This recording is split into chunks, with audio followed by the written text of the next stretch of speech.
नमस्कार दोस्तों, success study Baloda YouTube channel में आपका स्वागत है। आज के इस वीडियो में हम 8th ग्रेड अभ्यास पुस्तिका के अंतर्गत कक्षा 8 विषय गणित का अध्याय 8 राशियों की तुलना। इस अध्याय में जो कंसेप्ट हैं, जो लर्निंग आउटकम्स हैं, उस पर आधारित प्रश्नों को हम हल करने का प्रयास करेंगे। तो चलिए शुरू करते हैं हम आज का वीडियो और सीख लेते हैं कुछ नया। प्रश्न पहले का अ, 25 विद्यार्थियों में से 72% विद्यार्थी गणित में रुचि रखते हैं। कितने प्रतिशत विद्यार्थी गणित में रुचि नहीं रखते हैं? यहाँ पर नहीं आना था, जो कि मिसप्रिंट हुआ है ना। ठीक है, तो इस प्रकार आप सुधार लें कि गणित में रुचि नहीं रखते हैं। तो देखिए आपको क्या दिया गया है कि 72% विद्यार्थी गणित में रुचि रखते हैं, है ना। कुल कितना होता है? 100%। इसमें से 72 हम माइनस कर देंगे तो बचेगा 28%, यानी 28% विद्यार्थी गणित में रुचि नहीं रखते हैं। क्लियर? चलिए नेक्स्ट क्वेश्चन है पहले का ब, निम्नलिखित अनुपातों को प्रतिशत में परिवर्तित कीजिए। पहला आपको दिया है 3:4, जिसे हम लिख सकते हैं 3/4। और जब भी किसी अनुपात को या किसी भिन्न को, है ना, बटे में है तो भिन्न हो जाएगी, प्रतिशत में बदलना है तो उसमें हम 100 का गुणा करते हैं। इस प्रकार से हमने किया है ना, 3/4 गुणित 100/1। ठीक है, 4 से हम डिवाइड करते हैं 100 को, तो 4 दूनी 8 और 4 पंजे 20, यानी 25 बार ये डिवाइड होता है। 25 में 3 का गुणा करने पर आ जाएगा 25 तिया 75। ठीक है ना, तो ये हो गया 75% हो गया। ठीक है ना। अब इसी का सेकंड क्या है? 2:3, यानी 2/3 लिख सकते हैं। 2:3 को हम लिख सकते हैं 2/3। ये क्या हो गया आपकी भिन्न, है ना। तो भिन्न चाहे साधारण भिन्न हो, चाहे वो दशमलव भिन्न हो, है ना, जब उसे हमें बदलना है प्रतिशत में तो हमेशा 100 का गुणा करना पड़ेगा। तो यहाँ हम करेंगे 100 का गुणा। इस प्रकार से हमने 2/3 गुणित 100/1 लिखा है। अब देख रहे हैं कि ऊपर नीचे कोई संख्या आपस में नहीं कट रही है, तो अंश का अंश में गुणा कर देंगे। 100 का गुणा किया 2 में, तो 200/3 200/3%, है ना। अब 200 में 3 का भाग लगा देते हैं तो आ जाएगा 66 सही 2/3%। कैसे? इसको हम समझ लेते हैं। ये 200 है और 200 में हमने क्या किया है कि 3 का भाग लगाया है ना। तो 3 6 18, ये 20 में से हम 18 माइनस करते हैं, बचता है 2, ये शून्य आती है। 3 6 18, है ना, ये 18 घटाया हमने, बचा कितना 2। तो ये 66 आपका उत्तर आ गया, भाग खुला गया, ये लिखा हमने। शेष अंश रूप में लिखा जाता है और जो भाजक है जिसका हम भाग लगा रहे हैं ये लिखा जाता है हर के रूप में। तो इस प्रकार से हो गया 66 सही 2/3%। ठीक है, चलिए अगला प्रश्न है प्रश्न क्रमांक 2। ये एक फुटबॉल टीम ने कुल जितने मैच खेले उनमें से 10 में जीत हासिल की। यदि उनकी जीत का प्रतिशत 40 था तो उस टीम ने कुल कितने मैच खेले? ठीक है ना। क्या कहा गया है कि टीम ने जितने मैच खेले हैं ना, उसमें से 10 में जीत हासिल की है। ठीक है, और उस जीत का प्रतिशत आपको दिया गया है 40। तो टीम ने कुल कितने मैच खेले ये हमें ज्ञात करना है। तो जो ज्ञात करना है उसको हमने मान लिया है। माना कि फुटबॉल टीम ने कुल x मैच खेले हैं। कितने मैच खेले हैं? x खेले हैं, है ना। तो x का 40% कितना दिया है? 10, है ना। क्योंकि उनकी जीत हुई है, वो जीत का क्या था? प्रतिशत 40 था, तो x का 40% बराबर हो गया है 10। ठीक है ना। अब 40% का मतलब होता है 40/100 और का मतलब होता है गुणा, है ना। लेकिन का हम पहले करते हैं, का की क्रिया गुणा जैसी होती है, तो हमने लिखा x गुणित 40% को लिखा है हमने 40/100। ठीक है ना। अब इसका कर देंगे पक्षांतर, तो x बराबर हो जाएगा 10/1 गुणित 100/40, क्योंकि 40/100 का हमने किया पक्षांतर। पक्षांतर करने पर क्रियाएं बदल जाती हैं, गुणा का भाग और भाग का गुणा हो जाता है। ठीक है ना। तो यहाँ पर शून्य से शून्य हमने काट दिया है, 2 से काटेंगे, 2 दूनी 4 और 2 पंजे 10। ठीक है, 2 से भी कट जाएगा 10, 2 पंजे 10। अब बचा कितना, 5 गुणित 5, यानी x बराबर हो जाएगा 25। कितना जाएगा, 25। यानी उस टीम ने कुल जो है 25 मैच खेले। क्लियर। चलिए नेक्स्ट क्वेश्चन है, प्रश्न क्रमांक 3। 840 रुपये अंकित मूल्य वाली एक वस्तु 714 रुपये में बेची जाती है। बट्टा और बट्टा प्रतिशत कितना है ना। देखिए, अंकित मूल्य यानी क्या, फेस वैल्यू, जो किसी वस्तु के ऊपर लिखी होती है, जिसे हम एमआरपी भी कहते हैं, है ना। क्या बोलते हैं इसको, एमआरपी, उस पर लिखी होती है। अब क्या करती है कि जो कंपनियां होती है या दुकानदार होते हैं, बिजनेसमैन होते हैं, वे अपनी सेल बढ़ाने के लिए छूट देते हैं, जिसे हम कहते हैं बट्टा, डिस्काउंट। ठीक है ना। तो वह जो छूट दी जाती है, या तो जाती है कुछ निश्चित रुपए में, या दी जाती है प्रतिशत में, है ना। तो वो किस में दी जाएगी, वह हमेशा छूट लेना अंकित मूल्य पर दी जाती है। ठीक है ना। और जो छूट को घटा करके जो मूल्य बचता है वह कहलाता है विक्रय मूल्य।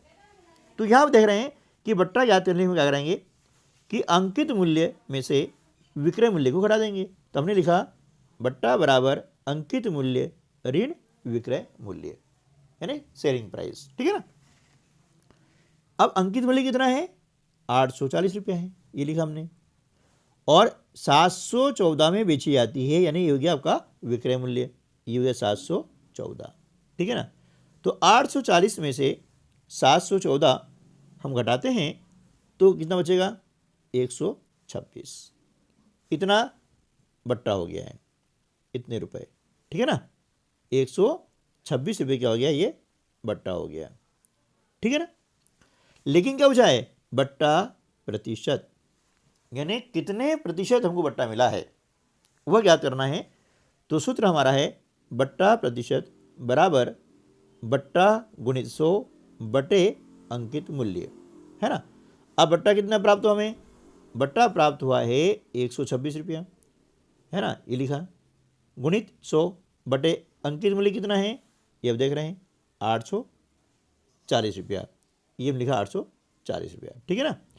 अब इसके बाद क्या करेंगे, इनको हम काट देंगे। देखिए, ये शून्य से ये शून्य कट जाती है, अब 2 से काटेंगे, 2 पंजे 10, 2 से काटा, 2 चौके 8, 2 दूनी 4, है ना। अब ये 14 से कट जाएगा और 42 से कट जाएगा, तो 42 तिया होता है 126, है ना। आप इसको 7 से काट सकते हैं, 14 से भी काट सकते हैं। इनके गुणा कर देंगे तो 5 तिया 15%, यानी बट्टा उनको मिला है कितना, 15%। ठीक है ना। ये आपको दोनों चीज़ याद हो गई है, बट्टा 126 रुपया और बट्टा प्रतिशत हो गया 15%। क्लियर। चलिए नेक्स्ट प्रश्न क्रमांक 4। एक अलमारी 5% बट्टे पर 5225 रुपये में बेची जाती है। अलमारी का अंकित मूल्य ज्ञात कीजिए। ठीक है ना। यहाँ पर हमें क्या दिया है, बट्टा प्रतिशत दिया हुआ है, ये 5% बट्टा है, और दिया है विक्रय मूल्य 5225 रुपया। हमें ज्ञात करना है अंकित मूल्य। क्लियर। चलिए, तो देखिए अंकित मूल्य हम दो प्रकार से ज्ञात कर सकते हैं। एक तो एक ही नियम के द्वारा यानी चूकी जमा करके कर सकते हैं, और दूसरा तरीका होता है हमारा सूत्र के द्वारा। तो हमने यहाँ पर सूत्र द्वारा इसका मूल्य ज्ञात करने का प्रयास किया है। अलमारी का अंकित मूल्य बराबर विक्रय मूल्य गुणित 100 बटे 100 ऋण प्रतिशत बट्टा, है ना, ये ध्यान रखना है। बस ये सूत्र ही आप याद कर लिया है तो सवाल आसानी से हल हो जाएगा। विक्रय मूल्य कितना है 5225, ये लिखा हमने यहाँ पर, गुणित 100। अब 100 ऋण प्रतिशत बट्टा, देखिए जगह यहाँ काफ़ी कम है इसलिए स्टेप बाय स्टेप हल नहीं कर पाएंगे, है ना। तो इसमें हमने डायरेक्ट घटा दिया है कि 100 में से ये 5 माइनस कर दिया है तो बचा कितना 95 हमने यहाँ पर लिख दिया है कि जगह यहाँ पर काफ़ी कमी है ना। अब इसको क्या करेंगे, काट देंगे। अब यहाँ पर 95 ये किससे कटेगा, ये 5 से कटेगा, कितने बार 19 बार, है ना, ये 19 बार कट जाएगा। और 5 से 5225 काटते हैं तो ये होगा 1045, है ना। 5 एकम 5, 22 शून्य, फिर 5 चौके 20 और 5 25, ठीक है। अब इसे 19 से काटते हैं, यह कटेगा 55 बार, है ना। 55 का 100 में गुणा करेंगे तो यह आ जाएगा 5500। ये आपका हो गया अलमारी का अंकित मूल्य, ये आंसर आपका आ जाएगा, ठीक है। चलिए नेक्स्ट क्वेश्चन, प्रश्न क्रमांक 5। 5% वार्षिक दर से 15,000 का 2 वर्ष के अंत में ब्याज और भुगतान की जाने वाली कुल राशि ज्ञात कीजिए, है ना। तो देखिए यहाँ में दिया गया है मूलधन 15,000 रुपया, दर 5% और समय 2 वर्ष। हमें ज्ञात करना है ब्याज और भुगतान की जाने राशि यानी मिश्र धन। अब चूंकि जगह कम है इसलिए हमने यहाँ लिखा नहीं है, दिया है मूलधन इतना, दर, है ना। तो ये आप अपनी कॉपी में जरूर लिखें क्योंकि परीक्षा में स्टेप बाय स्टेप लिखने पर आपको सबके नंबर मिलते हैं, है ना। तो यहाँ पर जितनी जगह उपलब्ध है उसके अनुसार हमने यहाँ करने का प्रयास किया है। तो सूत्र हमारा है साधारण ब्याज का मूलधन गुणित दर गुणित समय बटे 100। मूलधन 15,000 है, ये लिखा 15,000। दर कितनी है, ये 5% है, ये लिखिए 5%, और समय 2 वर्ष है, ये हमने लिखा 2 वर्ष, बटे 100, ये 100 लिख दिया, ठीक है ना। अब इसे क्या करेंगे, काट देंगे। ये शून्य से ये शून्य गई, ये शून्य से ये शून्य गई। अब कितना बचा 150, है ना, गुणित 5 गुणित 2, तो 2 पंजे 10। अब 10 का गुणा हम करते हैं 150 में तो हो जाएगा 1,500, ठीक है ना। ये आपका हो गया ब्याज हो गया। अब भुगतान की जाने वाली कुल राशि का मतलब होता है मिश्र धन। तो क्या करेंगे, मूलधन में ब्याज जोड़ देंगे तो निकल के आ जाएगा हमारा मिश्र धन। मूलधन है 15,000 और ब्याज कितना निकाला हमने 1,500, दोनों जोड़ने पर आ जाता है 16,500, ये हमारा उत्तर आ गया। यानी 16,500 रुपये कुल भुगतान की जाने वाली राशि होगी, ठीक है। चलिए नेक्स्ट क्वेश्चन है प्रश्न क्रमांक 6। वर्ष 1997 के अंत में किसी शहर की जनसंख्या 20,000 थी, उसमें 5% वार्षिक दर से वृद्धि हुई। वर्ष 2000 के अंत में उस शहर की जनसंख्या ज्ञात कीजिए, ठीक है। जनसंख्या वृद्धि कितनी हुई है 5%, और पहले कितनी थी 20,000 थी, यानी ये प्रारंभिक जनसंख्या है। तो वर्ष 2000 के अंत में जनसंख्या बराबर क्या हो जाएगा 20,000 गुणित 1 धन 5/100 और घातांक 3। 3 क्या है, ये समय है, क्योंकि 1997 से 2000 तक समय कितना हो गया 3 वर्ष हो गया है।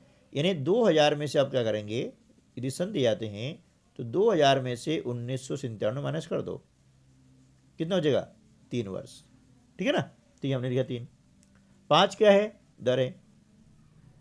और जनसंख्या वृद्धि जो होती है ना, तो वहाँ पर चक्रवृद्धि ब्याज का जो सूत्र लगता है वही सूत्र यहाँ पर भी काम करता है, ठीक है ना। तो ये हो गया।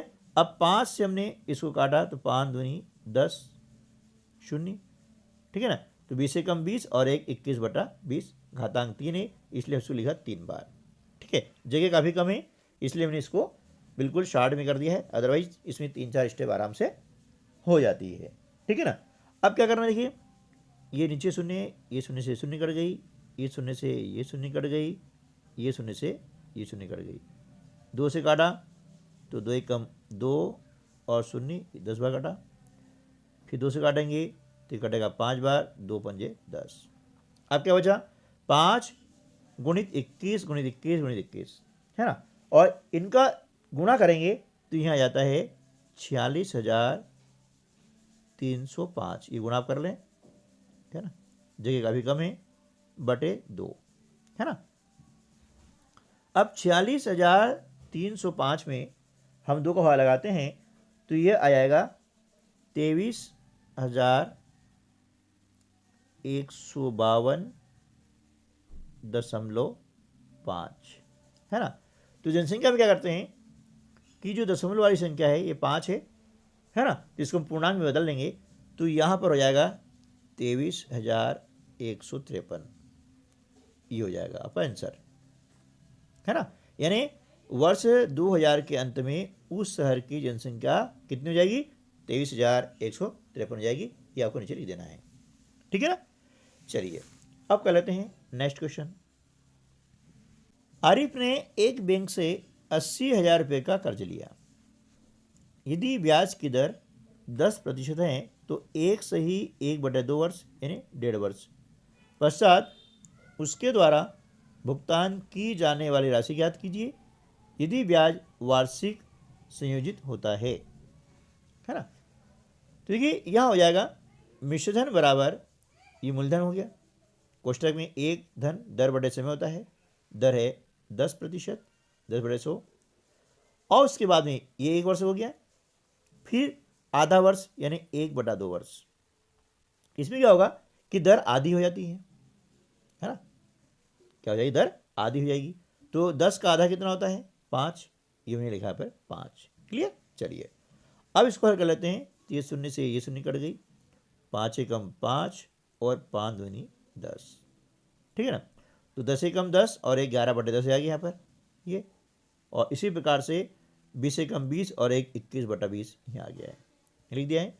अब इसे हम काट देंगे, ये शून्य से हमने पहले शून्य को कैंसिल कर दिया है, 2 से काटा तो ये हो जाएगा 2 चौके 8 शून्य और ये शून्य, ठीक है ना। अब 400 गुणित 11 गुणित 21 इनका गुणा करते हैं तो ये आ जाएगा आपका 92,400, क्या हो जाएगा 92,400 रुपये, ठीक है ना। तो ये हो गया है 1.5 वर्ष के पश्चात भुगतान की जाने वाली राशि 92,400, क्लियर। चलिए नेक्स्ट क्वेश्चन, प्रश्न क्रमांक 8। फेमिना ने 12,500 रुपये 3 वर्ष के लिए 12% वार्षिक दर से साधारण ब्याज पर उधार लिए और राधा ने उतनी ही राशि उतने ही समय के लिए 10% वार्षिक दर से चक्रवृद्धि ब्याज पर उधार ली, जबकि ब्याज वार्षिक रूप से संयोजित होता है। किसे अधिक ब्याज का भुगतान करना है और कितना अधिक करना है। देखिए अब प्रश्न हिसाब से तो यहाँ जगह बहुत ही कम है, लेकिन फिर भी हम इसको समझने का प्रयास करेंगे, इसके लिए जगह बहुत चाहिए क्योंकि ये बड़ा प्रश्न है। देखिए हमने यहाँ पहले निकाला है फेमिना के लिए कि साधारण ब्याज निकाल लेते हैं, तो मूलधन कितना है 12,500, दर है 12%, समय है 3 वर्ष, ये लिखा हमने 12,500 गुणित 12 गुणित 3/100, ठीक है। अब ये शून्य बिल हम कैंसिल कर देते हैं, है ना, ये शून्य से ये शून्य गई, ये शून्य से ये शून्य गई, बचा गया 12×36 यानी 125 में जब हम 36 का गुणा करते हैं तो गुणनफल आता है 4,500। ये आपका जो साधारण ब्याज है ये आ गया 4,500, ठीक है, ये 4,500 हो गया। अब राधा के लिए देखते हैं, है ना।